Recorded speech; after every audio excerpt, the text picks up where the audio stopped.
Hey, what's going on, guys? Bflattened here with a brand new episode of Hotfixes. This is going to be covering all the new hotfixes that are live for April 22nd. Let's get right into it.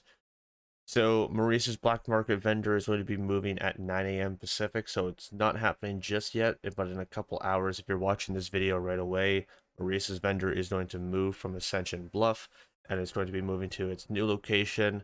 As for the new location, I have no idea where that is yet. I will update as soon as we know.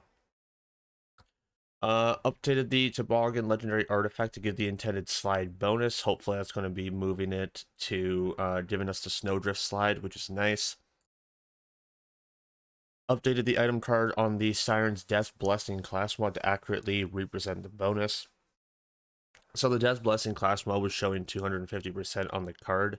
Now it should be showing 150% like it was accurately doing. Unfortunately, it was bugged on launch, but now it should be representing the accurate bonus of what it was actually giving us. Assign dedicated sources to various guns, love, and tentacles gear within that DLC. This is going to be fun because now we have a bunch of items to look for that have actual dedicated sources. And the following pieces of gear now have a dedicated source. The Flammadiddle, the Insider, the Serial Killer, the Old Eridium, the Torch, and Old God Shields, and every single class mod all have dedicated sources. So previously, all these items were only world drops, and we weren't able to find any of these off of a dedicated source. With the nerf to world drops, these items were actually harder to get because world drops appeared less often, and because these only had world drops, these items were very, very difficult to find, and it was it was ultimately just a giant nerf to DLC 2 and pretty much Old God Shields in general. But now that they have dedicated sources, we gotta go find all of these items and where they drop specifically. I have a feeling Old God is going to be dropping off of a mock, but I'm going to be doing some testing on each character to see what drops where, and I will update you guys as soon as possible. Discord will have all the updates. Rebalance the drop weights for legendary weapons.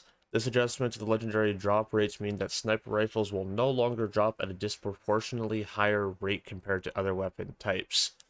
It increases the amount of loot that drops from all bosses. I think that might be dedicated. Increase the chance for all class mods and artifacts to drop from bosses in the base game and add-on content. That's really good.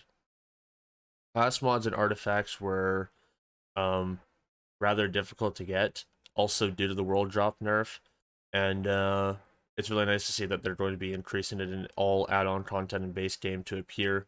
Farming for passives for artifacts and class mods are difficult, so I'm happy to see that change. Increase the chance for class mods and artifacts to drop in the Proving Grounds Trials chests. That's also a good one.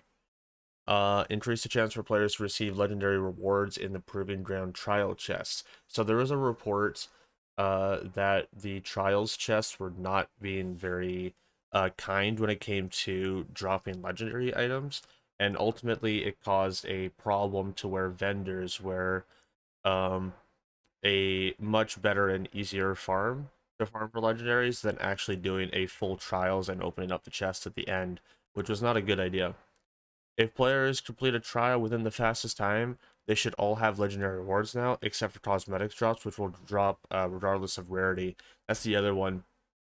Myself and a few other people in the community were talking about trials being done in fast times, not being rewarded for completing it in a fast time.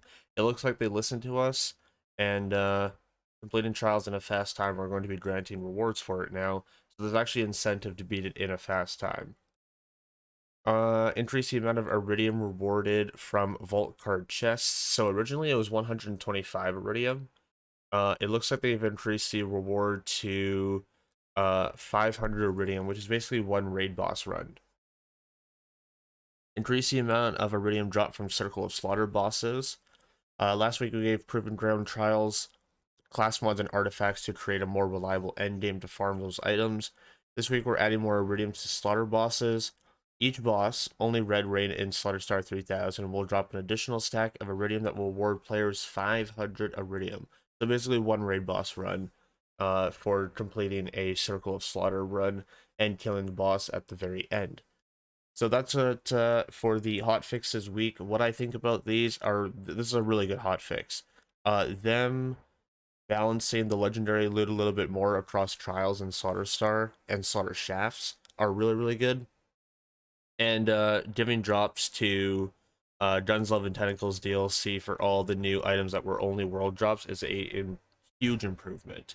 So I'm really, really happy to see what we're going to be having going forward to put Borderlands 3 in its best possible state. This is a great change to it. I can't wait to throw these all to the test tonight. Guys, my name is Bflattened. I'm signing on out of here. Take care, all. Laters.